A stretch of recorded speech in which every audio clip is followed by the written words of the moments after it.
Hello, you're listening and watching QGN Queer Gamer News, where we read the articles that you don't want to, but we encourage you to do anyways. My name is Darkborn, and here are this week's topics. On February 12, 2021, Gameinformer's Liana Rupert reports, Resident Evil Village is giving us Tall Vampire Lady Thirst and the return of Ethan Winters. And now that the memes have died down a little bit about the former, Capcom is talking a little more about the decision to bring back Ethan back in style. With Village continuing where Resident Evil 7 left off, some fans have expressed interest in the reason behind the return of Ethan Winters and his wife. Since his character has been shrouded in mystery following the events of Resident Evil 7, his return was a welcome surprise for longtime fans. But why now? In a recent interview in the PlayStation Official magazine, producer Peter Fabiano opened up a little more about why a favorite of games past has returned. Quote, "Concepting and planning was something going on through our developers' minds. Since towards the end of Resident Evil 7 Biohazard," said Fabiano, "the team grew quite attached to Ethan as a character, so we knew we wanted to continue his story arc. We wanted to continue to have players experience the game through the eyes of protagonist Ethan Winters. This is a continuation of Resident Evil 7 Biohazard, after all. This really helped us keep our vision on target.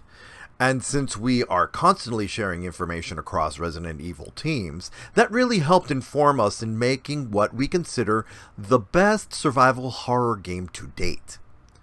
Being attached to Ethan makes sense. The community as a whole seemed to resonate with him right off the bat. So to see him back once more in an all-new tale is incredible. Seeing the success that Resident Evil 7 helps as well, allowing for an eager return to the continuation of that story paired with this character's real rival as well.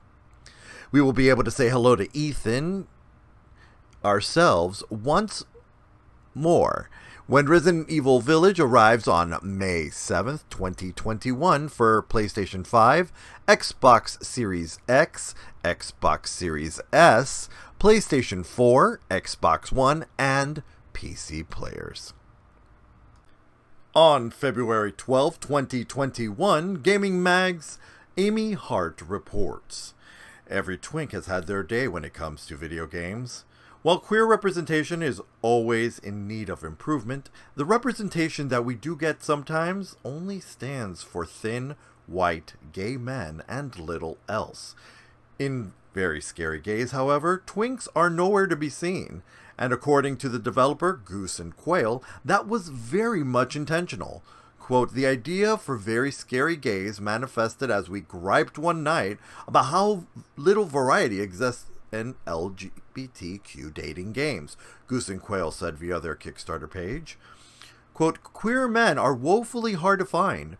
When they do make an appearance, they are almost always portrayed as generic high school anime twinks with the same body type as every other generic high school anime twink. As trans people who desperately crave big man muscles, this was concerning drought to us." To answer the drought was Very Scary Gays, a visual novel where you've got yourself a brand new college degree. How are you going to spend your time? Well, studying is definitely viable, but why not make some connections with the hot, thick monster men that you've come across? There are 6 love interests for you to choose from, with each one having their own backstory and romance path. Whether you're interested in cyborgs, giants, or even a ghost, you'll have someone to smooch up to if you play your cards right.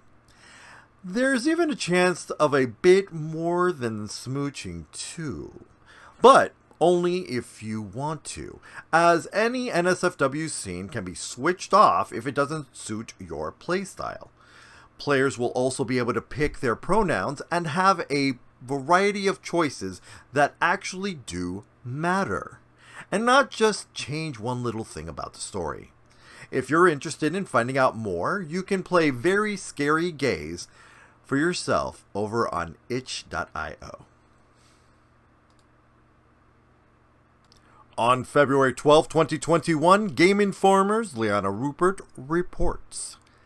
Following the most recent reset in Destiny 2 Beyond Light, Season of the Chosen, many players were wondering if the raid exotic Eyes of Tomorrow rocket launcher was nerfed. Turns out the dramatic weakening wasn't intentional, as Bungie confirms that the issues are related to a bug and that the team is working on a fix. The Eyes of Tomorrow rocket launcher is a drop from the final encounter in the newest raid to join the game, Deep Stone Crypt. It's a highly desirable weapon due to the perks attached, but the latest update saw a massive decline in the power behind this exotic.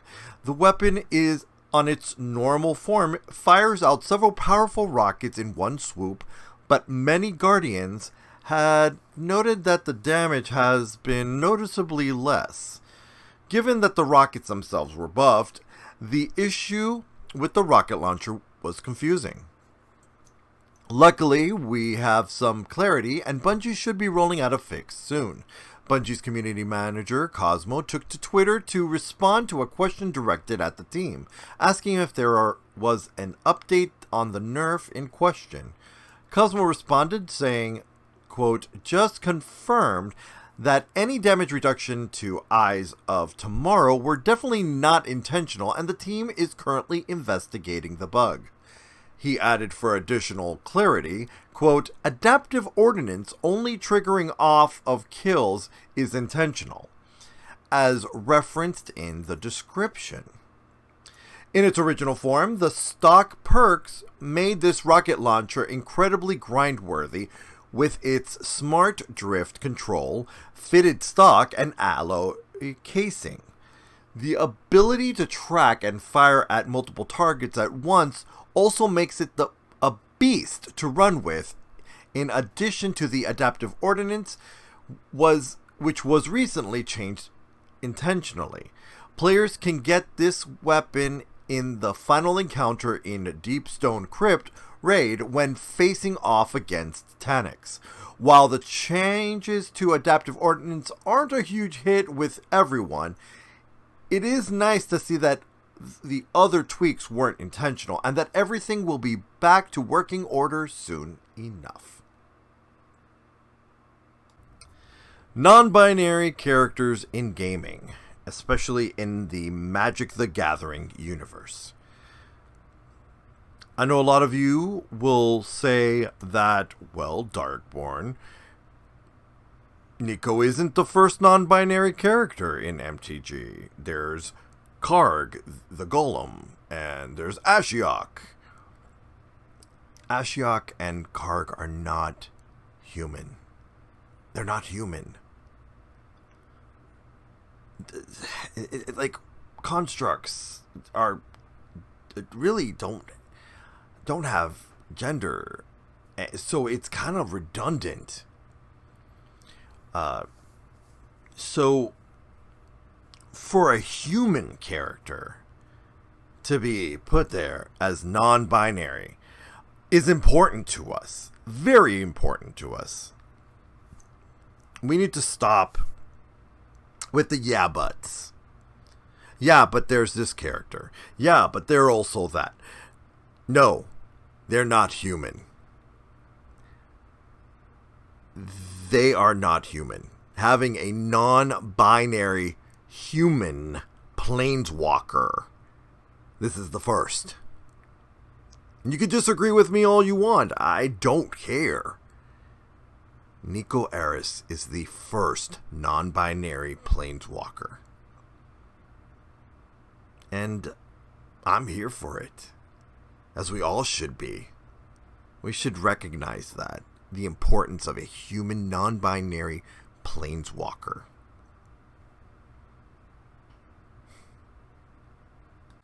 This ends our newscast. Thank you for joining us. I'm Darkborn, and we'll catch you next time. And if you like what you just watched, Stay tuned every Monday, Thursday, and Saturday for our regularly scheduled content. Mondays is Dungeons & Dumbasses Flights of the Legacy, an MTG, D&D crossover homebrew campaign. Thursdays, Divinity Original Cheese 2, where we play Divinity Original Sin 2. And Saturdays, Random Gaming. It could be any random game. We're just there to have fun. Thanks so much for watching. Make sure to like, share, subscribe, and hit that bell to get notifications every time we go live. Look forward to seeing you soon.